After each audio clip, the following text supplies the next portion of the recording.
So hi everyone, welcome. My name is Brooke and I'm a member of the Secular Student Alliance here at SCC. Today we are proud to have Russell Glasser come here to talk about skepticism. Russell is a software engineer in Austin, Texas who has a master's degree in computer engineering from the University of Texas. He hosts the Atheist Experience show and has been involved with it for 14 years and also frequently appears on the Nonprofits podcast.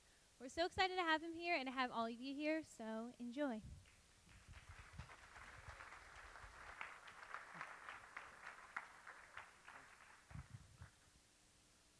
Hi, everybody. Thank you so much for showing up here today. This is actually the largest live audience I've ever had. I'm used to talking to a bunch of cameras. Contrary to what you might have heard, I'm not actually a professional atheist. Like Brooke said, I'm a software engineer. I do web applications for a major software company that a lot of you have probably heard of, but I'm not going to name them today because they are not affiliated with this talk at all. We do have this little public access TV show called The Atheist Experience. Has anybody heard it? Really? Okay, that is delightful. So we've been broadcasting this TV show to the local Austin area for a pretty long time, but local Austinites are actually a much smaller portion of our audience than they used to be, thanks to this innovation they call the internet. We do live streaming, and we get visitors to the studio like at least a couple of times a month. They come from all over the place. We have a big yearly event where we sometimes get people from all over the world. I'm pretty sure we've been called at least a few times from every single continent. Our TV show actually won the Austin Chronicle Award for the Best Public Access TV Show for 3 years running, which I'm really proud of, but the public access market doesn't exactly have what you'd call stiff competition. For instance, up until a few years ago, we used to share airwaves with this guy who calls himself Reverend Ricky. He's got a toilet seat around his neck and a Viking helmet, and I don't really know why. There's also this guy who calls himself Fartman for some reason. He declared one time that he was our arch nemesis, which was news to us because we have no idea who he is. And also this thing, whatever this is, I'm not even sure about that. So we try not to let that award go to our heads too much. But we love the recognition. So I've been invited here today to talk to the local Secular Student Alliance here at St. Charles Community College about skepticism. And here's a quick outline of where I'm going to be going with this.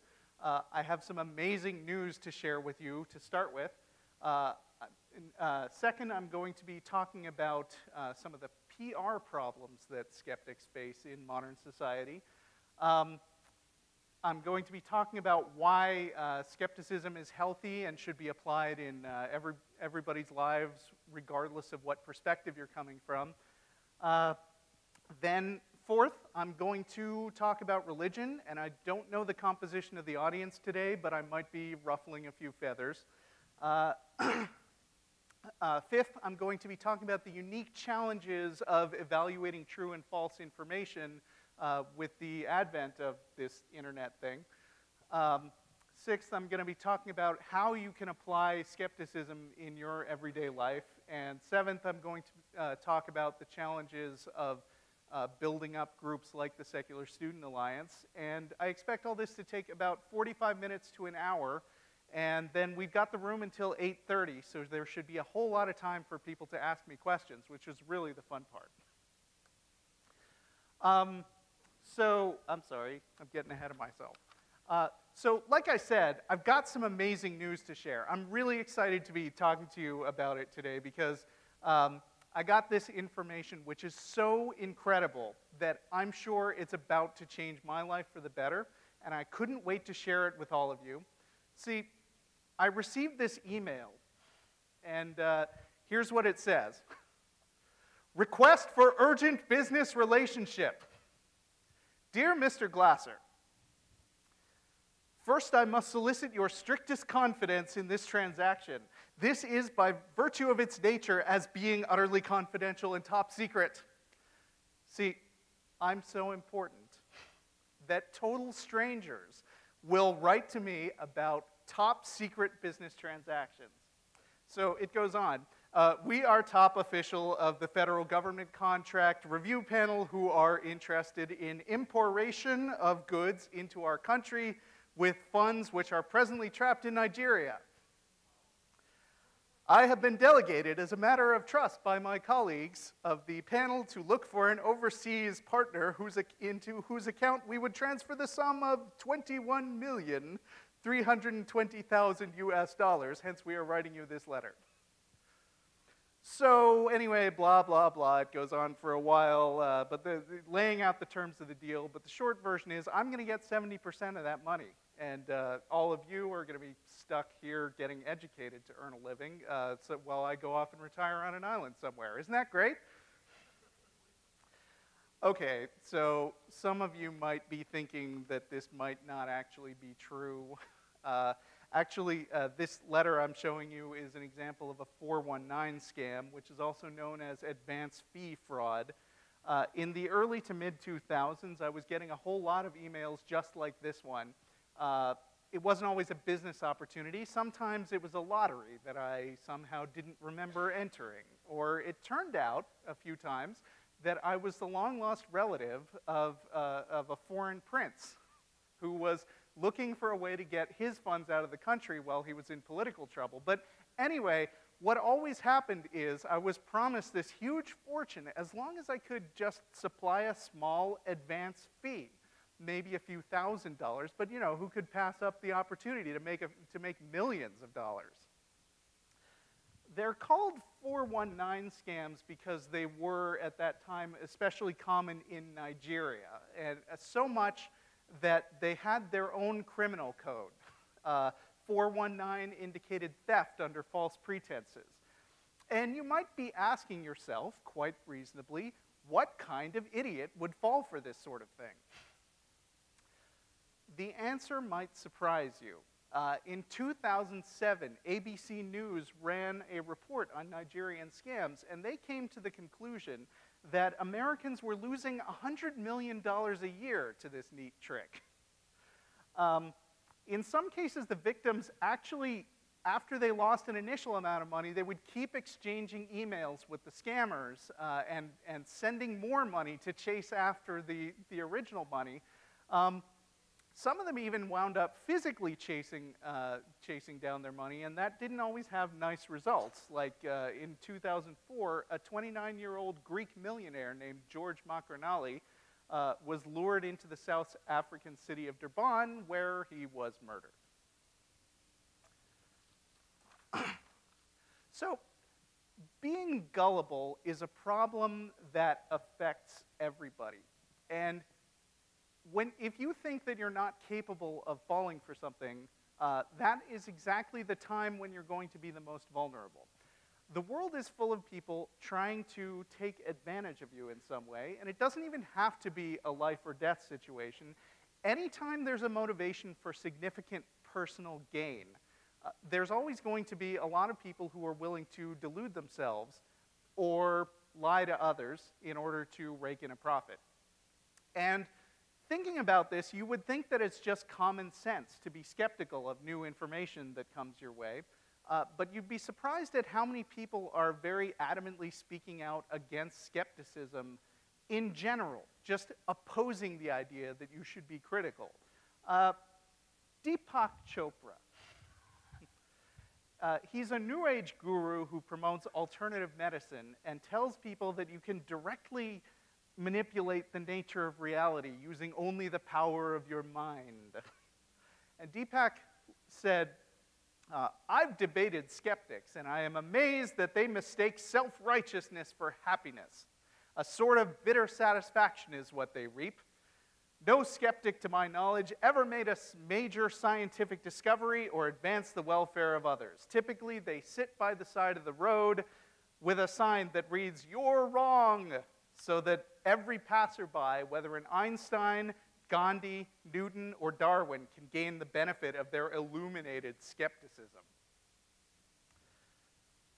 James von Prague is a TV psychic and medium who claims that he can communicate with the dead. He doesn't like skeptics very much either.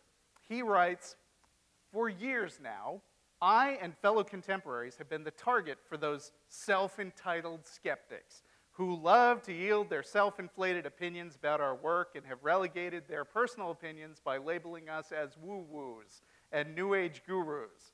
Rational thought, intellectual conversation, and stimulating debate have been reduced to name-calling and hostile militant actions on the internet."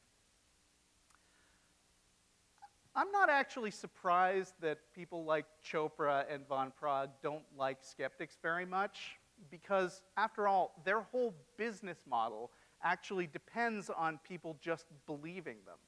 If nobody asks about pesky things like proof, then they're going to be much more successful. But even though they make out skeptics to be, looks like inconsiderate, rude losers, sometimes the stakes are actually kind of high. Here's another person who used to make a living from convincing people that she could do amazing things, no questions asked.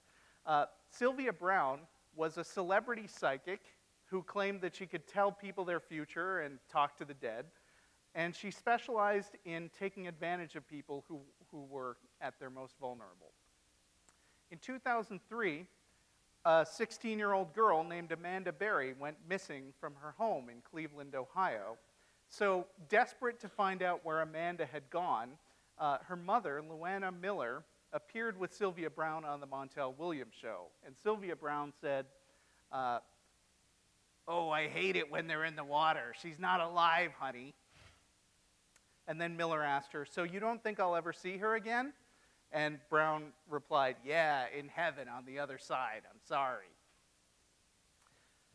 So 10 years later, on May 6, 2013, Amanda Berry turned up at the age of 26, along with two other girls. They had been kidnapped by this creep named Ariel Castro. You may have seen this in the news last year. He had been holding them all prisoner in his basement the whole time. And Berry, who was supposed to be dead in the water, was the one who took the initiative and escaped by herself with no help from the police or any so-called psychics. Now, I don't know if Sylvia Browne was ever embarrassed by this obviously wrong prediction, but she didn't have to live long with the consequences of her failure because she died last November. Of course, as a psychic, she saw that coming, right? I mean, Larry King once asked Sylvia Browne if she knew when she would die, and she answered without hesitation, "Yes, when I'm 88. She missed it by that much. And by that much, I mean 11 years. She was 77, and that's kind of far outside the normal margin of error that people find acceptable. Sometimes even people who don't believe in skeptics will still dismiss, or people who don't believe in psychics will still dismiss skeptics because they'll say things like, well, it's just a little bit of fun and entertainment. And anyway, what's the harm in letting people believe that there's a little extra magic in the world?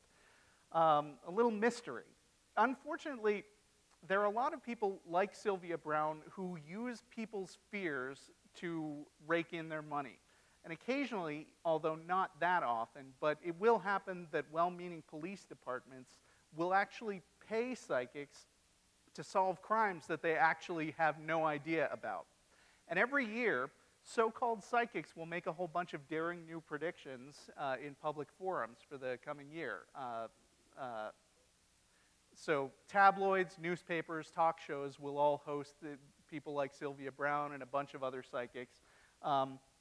And then guess what? There's no follow-up, because those predictions never turn out to be any more reliable than wild-ass guesses at the end of the year. When people in power, or like police departments and presidents, act on these predictions, not only are they wasting public tax money, but they're also getting distracted from doing their real jobs. So, needless to say, Making wild, unprovable claims isn't actually a new trick. People have been claiming that they could talk to the dead for thousands of years. Here's one of my favorite Shakespeare quotes from King Henry IV. These are a couple of characters up here named Glendower and Hotspur. And Glendower says, "I can call forth spirits from the vasty deep." And Hotspur replies, "Well, so can I, and so can any man, but will they come when you do call for them?" Anyone can pretend to be a psychic or a medium. It's much easier than you probably think to fool people into believing you, but actually using supernatural powers to find out something that isn't already known before you said anything, that's pretty dang hard. Above all, skepticism is a position of uncertainty. When you're skeptical, you don't say that it's impossible to do things like talk to the dead. But as far as we can tell, talking to the dead is a pretty rare event. So when somebody tells you that they are doing that, the chance that it's true is pretty small, and the chance that they're lying or fooling themselves is pretty high. And even if we knew that there were some confirmed cases of people successfully talking to the dead, it would still be a good idea to stay skeptical of any individual person who claimed they could do it. This is Whoopi Goldberg playing Oda Mae Brown in the 1990 movie Ghost. I love that quote.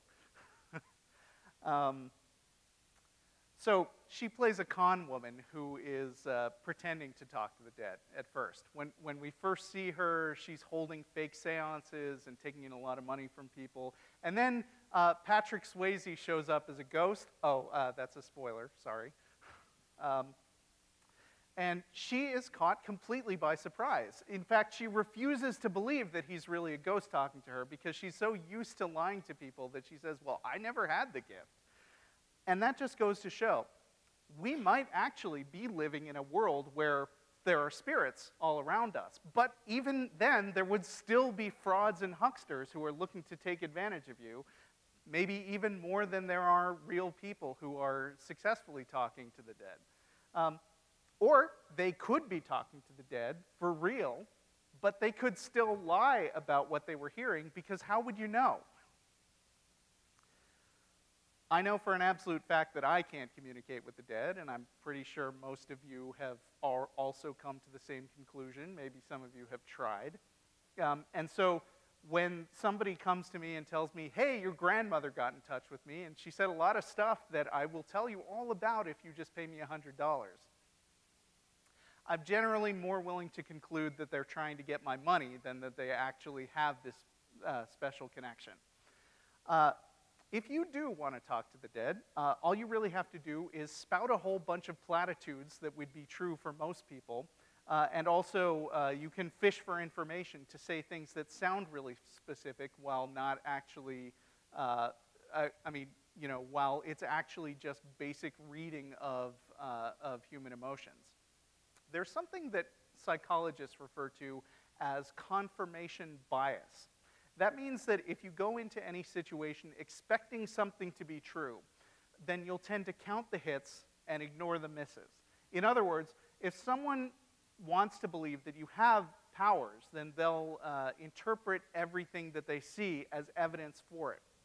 So one of my all-time favorite examples of confirmation bias came from a radio show that I used to listen to when I was an undergraduate in San Diego. I remember it well. It was the Dave Shelley and Chainsaw Show. So there were 3 hosts, and they also had this assistant named Chris. And they had invited a famous astrologer, someone who could read horoscopes and figure out your fortune based on the alignment of the stars and the planets. She was going to come on this show. And so Chris, the assistant, was a little skeptical of astrology. And so they were ribbing him. They were like, "Look, this lady really knows what she's doing. She can totally read your personality. We're going to make her do a reading on you. That's the first thing she's going to do when she comes on this show." So the astrologer arrives, and they explain the situation to her, and she laughed, and she said, "Yeah, of course I'll do that." So the first thing she did was ask Chris for his birthday. Chris told her. And then she started giving Chris all sorts of specific details that she was reading in her charts. Things like, oh, you have a stubborn streak, or, you'll do whatever it takes to get ahead. And the three hosts were just eating this up. They were like, oh, that's Chris exactly. You're really nailing him. Good job, astrologer. And Chris just sat there. He was taking it like a trooper. They were teasing him for like 5 minutes, and then eventually she runs out of things to say, and Chris goes, are you finished? And she says, yep, that's all. And Chris says, well, that wasn't really my birthday. That's a great example of confirmation bias. The hosts wanted to believe that this lady had these special powers, and they expected that she would be able to guess all these hidden details about this person that she'd never met. And so they focused on the aspects of the reading that seemed right to them. And it's not necessarily that the astrologer was wrong in describing Chris's personality. It's just that partly her claims were too vague to pin down to any one person. And partly she could figure out what Chris was like based on the few minutes she'd already spent with him. That doesn't take any kind of magic. Everybody experiences confirmation bias. You can recognize it, you can minimize it, but you can't completely avoid it, and that's why it's important to never feel too smug about any one position that you might hold. The moment that you start believing that you're infallible is exactly when you're going to make a mistake. And that's why we have science. Science is the effort to correct our faulty assumptions and come to a greater understanding about what's really true of the world by coming up with a framework we can use to test our assumptions and run it past multiple people and see if they get the same results by doing the same actions. Because over time, we've come to realize that all human beings are fallible. Everybody's wrong sometimes. There's not one person in human history who didn't believe something completely ridiculous. Even the Pope.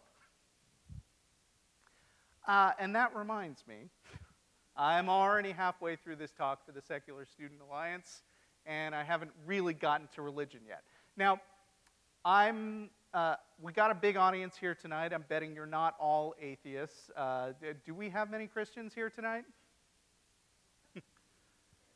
I was hoping for more, but I'm expecting a good Q&A session from you guys later, so don't let me down. I want you to understand that I'm skeptical of religious explanations, but that's not the same thing as saying that they're definitely not true. I mean, after all, it's possible that there could be $15 million sitting in a Nigerian bank account for me, and I don't have the initiative to go chasing after all those emails. And it's possible that Sylvia Browne actually had some secret hidden information about some missing children. Maybe she was just misreading the signs, or those other morons didn't understand and interpret her words properly. And in the same light, I would never say that I've ruled out religious explanations completely. But the explanations that religion offers do often seem to be just a little bit too neat and convenient and not really adaptable to new information that might come up. Let me tell you a little story. Just like us, the ancient Egyptians had questions that they didn't understand. So they would ask things like, for instance, why is it that the sun rises in the east every morning and then travels in the sky all day, but then after it sets, it somehow winds up in the east again the next morning and repeats the cycle again every day? So the ancient Egyptians came up with answers to those questions. Obviously, Ra, the sun god, carries the sun in his barge. I'm not making this up. He sails across the sky all day, and then he lands in the west, and then there's this underground tunnel that he goes through in the earth, and then he makes it across just in time to get there the next morning, and there you go, problem solved. Of course, almost nobody believes in Ra anymore today, we don't even need that explanation anymore because now we know that the sun doesn't actually move across the sky. The appearance of relative motion is caused by the rotation of the Earth. So not only is Ra the wrong answer, but the ancient Egyptians weren't even asking the right questions. Using a god to answer complicated questions is really seductive because it actually doesn't require a lot of thought. So, all you have to do is look and say, hey, this book says exactly what happened, and I believe it. One problem with that kind of answer is that it can't actually be tested because it's declared to be outside the realm of human understanding. And another problem with the God answer is basically that it isn't a specific answer to any given problem. Because you can plug in any God with any motivation to answer any question, and it works exactly as well. The Aztecs believed that the sun was created when the god Nanatzin jumped into a bonfire. He caught fire and rose up into the sky. But they also thought that the sun couldn't keep moving by itself, so they made sacrifices to Huitzilopochtli, so that the other gods would keep it moving. And of course, some ancient Jews believed that their God created the sun by speaking some words 2 days after creating the earth and 1 day after creating plants. And they also believed that this one time, God stopped the sun in the sky because Joshua asked him to. Makes perfect sense. Learning the actual truth about how the sun moves required a lot more detail that wasn't available until much, much later. And when that evidence finally came along, it was based on models that could only fit a very specific set of data that had been discovered by means of advances such as Galileo's telescope and Newton's invention of calculus. But when new information does come along to overturn old beliefs, many religions will have this built-in defense mechanism which protects their followers against accepting that change. Here, finally, is a quote from the Bible. This is Romans chapter 14, verses 22 and 23. It says, "So whatever you believe about these things, keep between yourself and God. Blessed is the one who does not condemn himself by what he approves, but whoever has doubts is condemned if they eat, because their eating is not from faith. And everything that does not come from faith is sin." Now, you'll notice that this particular verse doesn't actually make any effort to address doubts or convince you in some kind of logical way that the religion is true. The passage just says that doubt itself is bad. And it's kind of a brilliant scheme if the goal is to preserve unquestioning belief in a claim which is not very well supported. So not only are you supposed to believe that God could stop the sun in the sky, but you also have to work really hard to keep believing that, because if you ever doubt it, then you're sinning.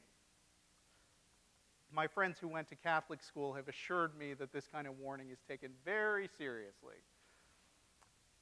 It shows up in other places in the Bible, like, for instance, the story of doubting Thomas. In the book of John, Thomas is a disciple of Jesus Christ who happens to call in sick on the day that Jesus Christ is resurrected.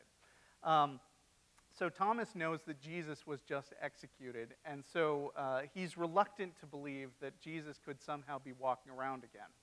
So Thomas says, "Except that I shall see in his hands the print of the nails, and put my finger into the print of the nails, and thrust my hand into his side, I will not believe."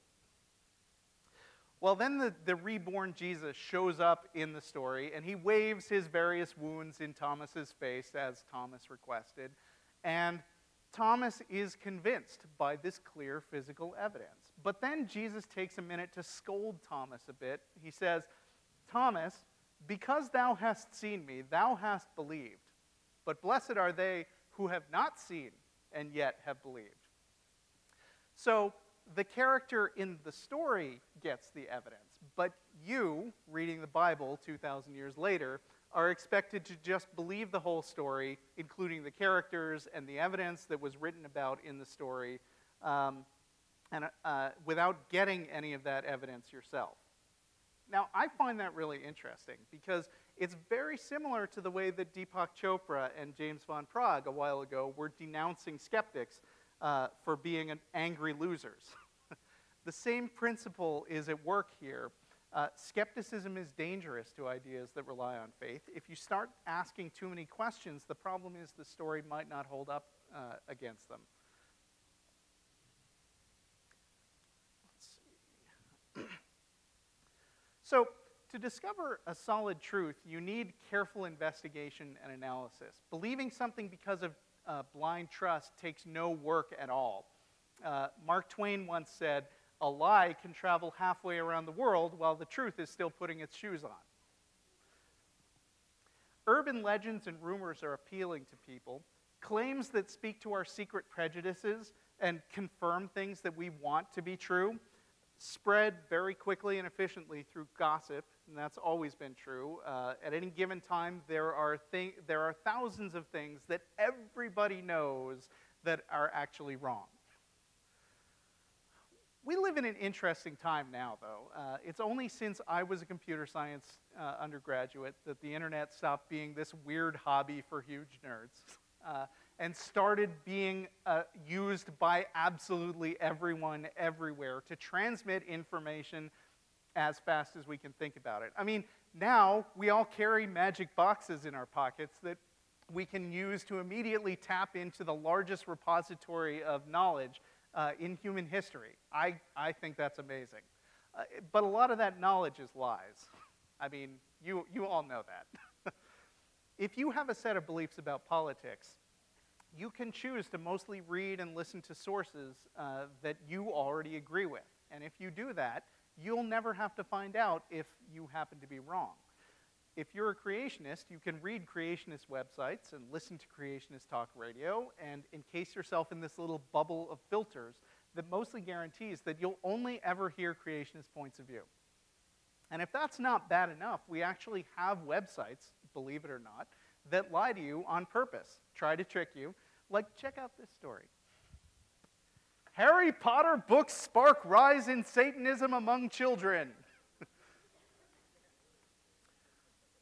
I don't have the whole thing up there. It says, but like many of her school friends, 9-year-old Ashley Daniels was captivated enough by the strange occult doings at the Hogwarts School of Witchcraft and Wizardry to pursue the left-hand path, determined to become as adept at the black arts as Harry and his pals. I used to believe in what they taught us at Sunday school, said Ashley, conjuring up an ancient spell to summon Cerebus, the three-headed hound of hell. But the Harry Potter books showed me that magic is real, something I can learn and use right now, and the Bible is nothing but boring lies. So we've got a lot of internet-savvy young adults here today, and I'm pretty sure that that logo at the bottom was a big clue for most of you guys. This is a fake news story, and it's from a well-known comedy newspaper called The Onion. But even if that was obvious to you, a whole bunch of Christians did actually start passing this story around as soon as it came out, and they would attach comments to it like, "This is the most evil thing I have laid my eyes on in 10 years, and no one seems to understand its threat." And like, "Does this get your attention?" in all caps, of course, because it's very important. Now, you're all laughing, and I love making fun of gullible people as much as you do, and I wish that I could tell you that atheists would never fall for such an obvious joke.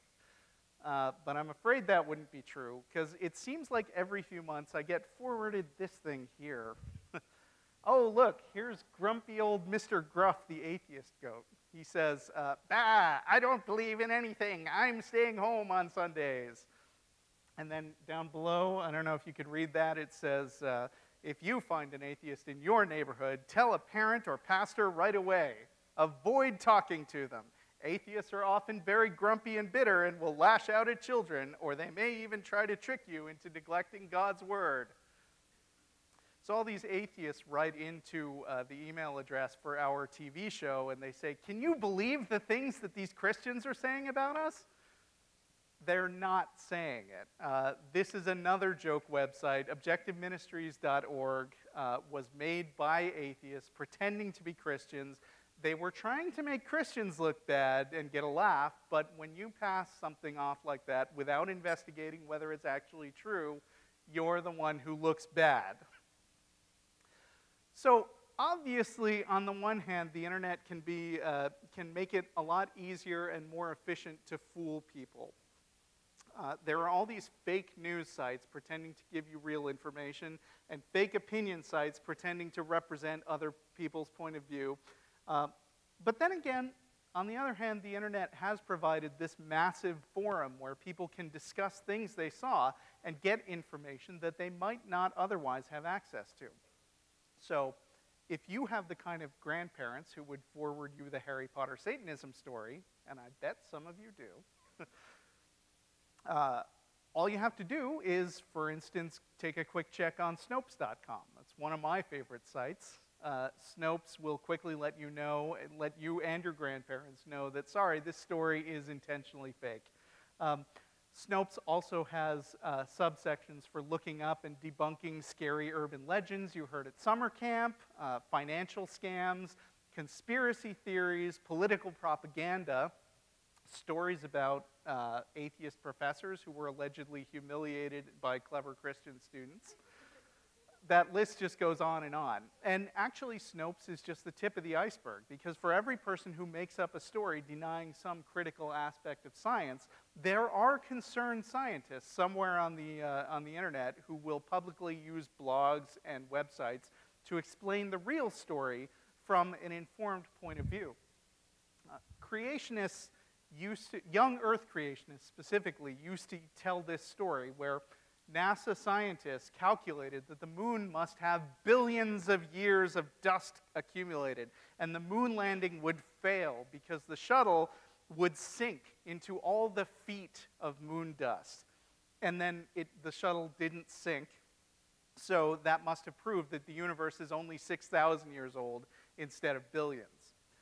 Now, if you were just a lay person who didn't know the science very well before the internet existed, you would be stuck either taking their word for it or rejecting it without a good reason, or doing a lot of tedious research in written, peer-reviewed scientific journals that you'd have to go to the library to pick up. But today, there's this one really handy webpage at talkorigins.org, which is called Responses to Creationist Claims. There are a few hundred of them on there. And you can take a trip there to learn that no scientist ever took that moon dust claim seriously. I mean, the idea that there would be feet of moon dust just wasn't accurate calculation and wasn't taken seriously by anyone. And the moon dust argument was so bad that there was this other site called Creation Ministries International, creation.com, which actually created their own page titled Arguments We Think Creationists Should Not Use, where they beg fellow creationists to stay away from making such dumb statements. So, believe it or not, sometimes confronting these false claims with facts can actually have the effect of shaming people into backing off of certain claims. There is no end of crazy on the internet. I'm sure you know that. Believe it or not, there are websites dedicated to proving the claim that every single president of the United States has secretly been a member of alien lizard people. And just as obviously, there are whole YouTube videos which are dedicated to debunking alien lizard people. So, even though the internet does help to spread lies more effectively than any other form of communication I know of, I also like to think Mark Twain would say that it helps the truth put on its shoes just a little bit faster. The internet encourages skepticism in a way that can be toxic to a lot of religions. And that can obviously be a good thing or a bad thing, depending on where you're coming from. But even if you are a believer in the audience today, I would urge you to think about the fact that skepticism of other religions can actually benefit you a lot in understanding your own religion. So I mentioned earlier that even if it was possible to talk to the dead, it would still be a good idea to remain skeptical of mediums who say that they can talk to the dead, because they could still be lying. Likewise, I'm sure you Christians are fully aware that there are literally thousands of competing religious claims out there, and obviously most of them are wrong. A lot of Muslims are young earth creationists themselves, but they also believe that Jesus was just a prophet who was an ordinary human, and he was never even crucified. That's downright blasphemous. Mormons believe that God lives near a star called Kolob, and if you die after living a good Mormon life, you have a chance to ascend and become the god of your own planet. Scientologists believe that all the trouble on Earth is caused by a galactic overlord named Xenu, and all your personal and psychological problems are caused by immortal spirits in your body called Thetans. All of those beliefs have been thoroughly analyzed and debunked on websites with good Christian names like the Christian Apologetics and Research Ministry and the Institute for Creation Research. There's a lot of research in those titles. They really like to lay on the credibility. So the good news is that you believers can get a handy reference guide from your own religious leaders, arming you against the lies of other religions. And I think that's great. Although on the whole, I also think that the easy access to information is more of a liability to faith in general than an asset. In the last few years, I've seen a growing number of stories on mainstream news sites about how various people are finding their long-held faith in crisis because of information that they found on the internet. And I decided not to go into too much detail about the specific stories, but for instance, I had a story about from the New York Times about a guy named Hans Mattson, who was a Mormon church elder in Sweden. And he had no idea that the founder of the church, Joseph Smith, was a polygamist. And lots of other examples of what he called anti-Mormon propaganda. So he went and read about this stuff online to find out ways to debunk this stuff. And he wound up saying, everything I'd been taught, everything I'd been proud to preach about and witness about just crumbled under my feet. I have another story from Slate about a woman named F. Wiesel. She was a Hasidic Jew living in a sheltered community, married very young, and then she discovered the internet for the first time at the age of 19 on her husband's laptop. And she realized for the first time that she had been subjected to what she would later come to call a lifetime of indoctrination and being taught not to think. And then, obviously, the Hasidic Jewish leaders of her community responded to this in a very mature and measured way by trying to seize her laptop and forbidding her from ever looking at the internet again. This sudden outbreak of critical thinking is becoming so commonplace that it's getting a lot of attention from evangelical Christians. Like, for instance, Josh McDowell, who's the author of Evidence That Demands a Verdict. It's a very popular apologetics book.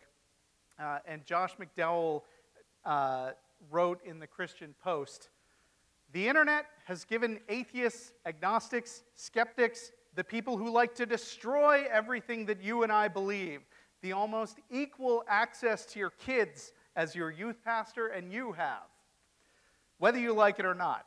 This abundance of information has led to skepticism, and then the internet has leveled the playing field." So, sure, evangelists are eager to share their view of the world with anyone who will listen.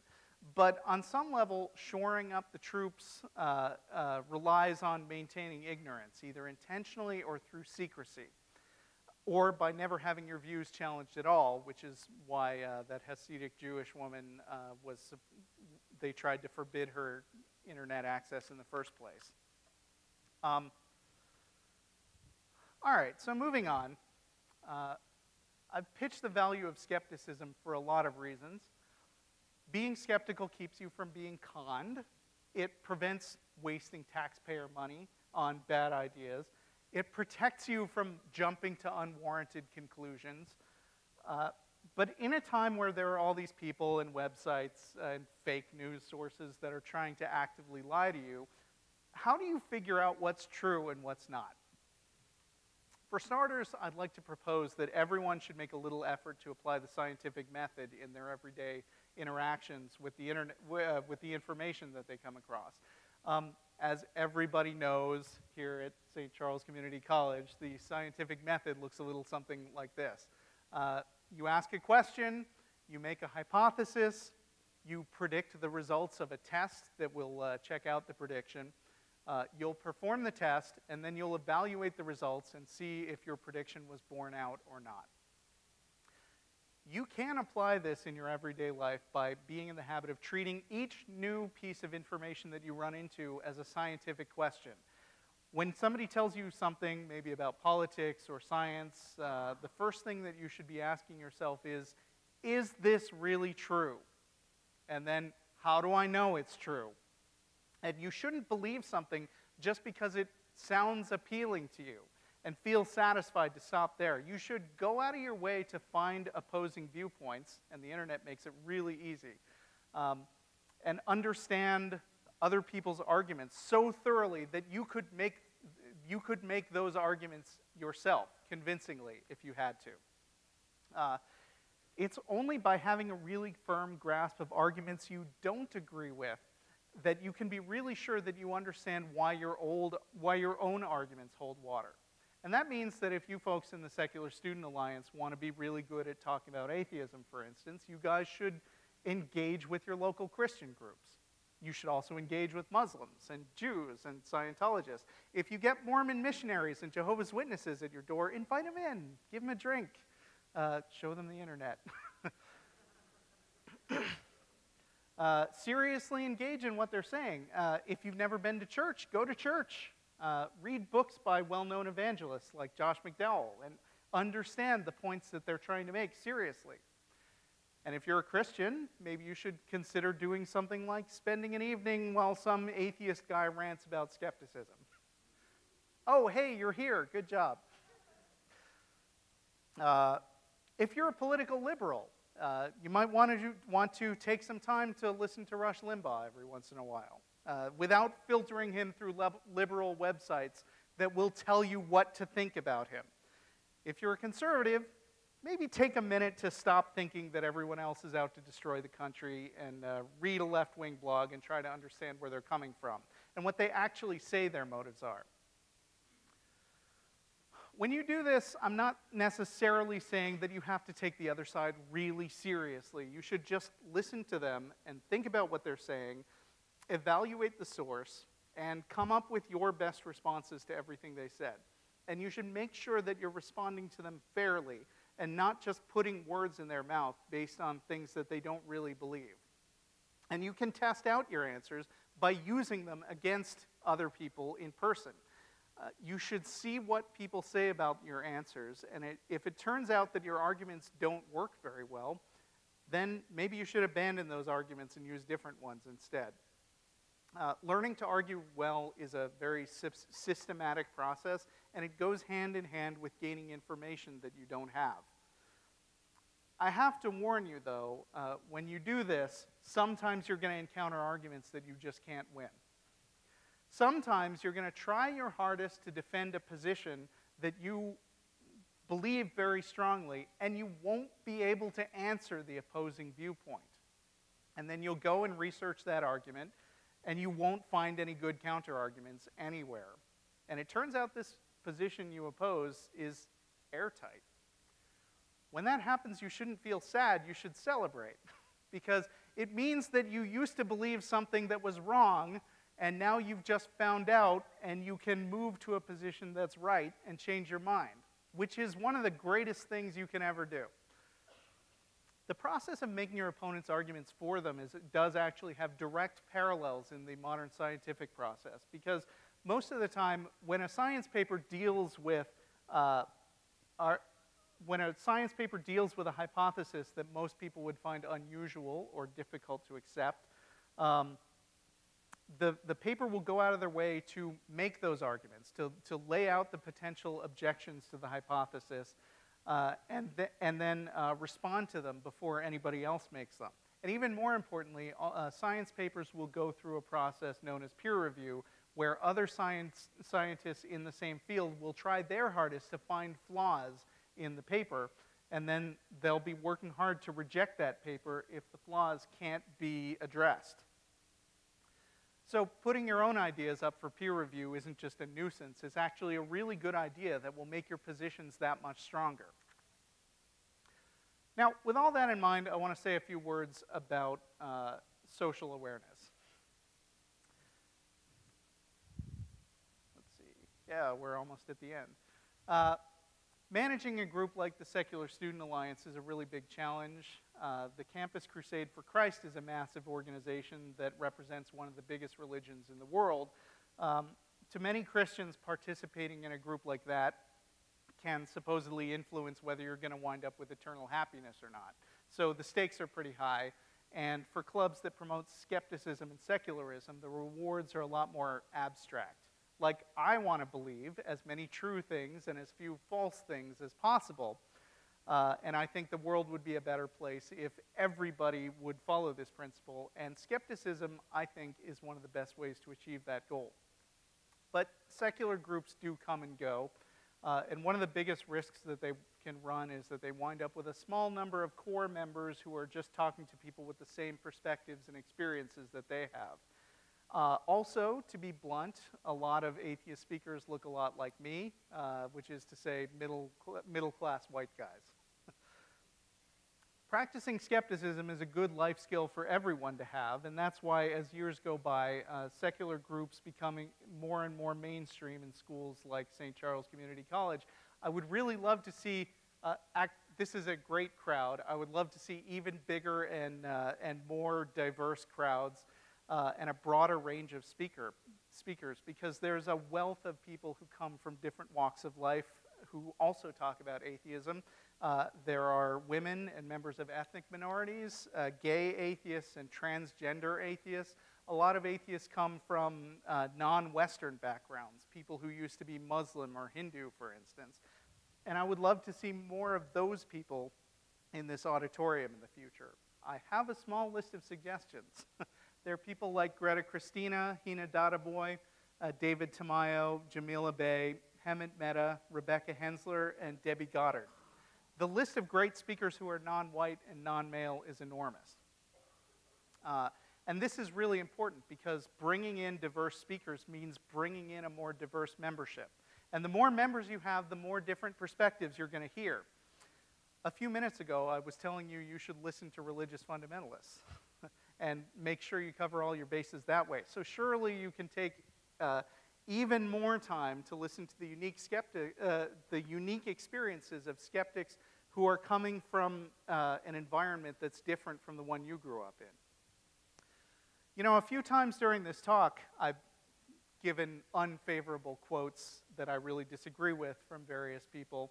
But of all those quotes, the kind of thing that disappoints me the most is hearing a prominent atheist like Sam Harris, who was recently asked in an interview why most atheist activists are male.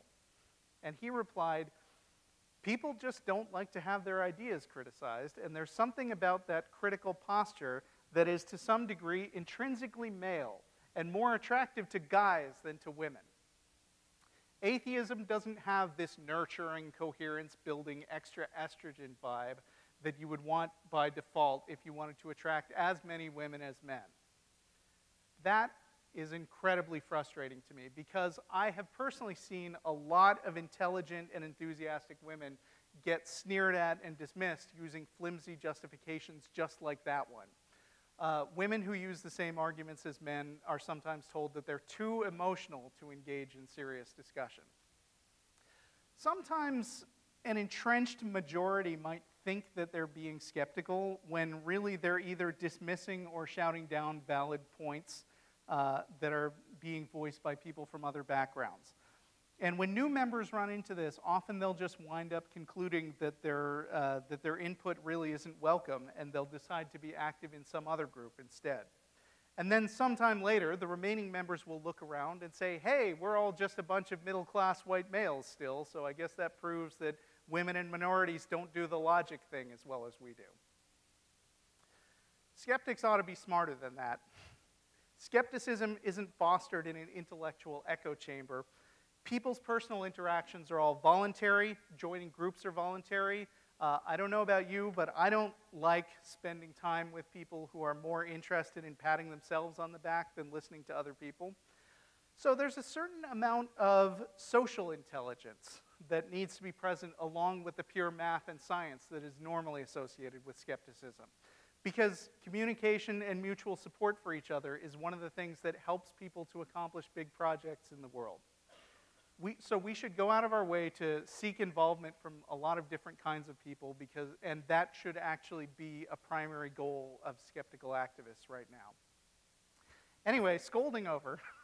In conclusion, besides all the other great reasons I mentioned to practice skepticism in our everyday lives, there's one last reason to be a skeptic. It's really fun. It exercises the problem-solving parts of your brain. It helps you think about things again that you already thought were settled. Oh, and it turns every bad movie into a comedy goldmine of fuzzy logic. Give it a try. I think you'll like it. If you enjoyed this talk today, you should know that the Secular Student Alliance is a growing organization here on campus. They meet every first and third Friday of the month at 2 p.m. in SSB 1404. And the next meeting is this Friday, December 5th.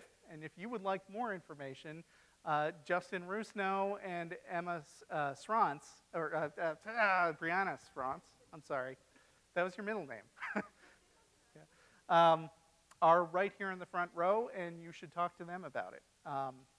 Also, I understand, I think the situation is that when we're all talked out at or before 8:30, there's an open invitation to drop by the Applebee's, which is just a short way south of here, and hang out. Because if I know one thing from the atheist experience, it's that atheists love hanging out and eating in big groups. So thank you for listening. Are there any questions?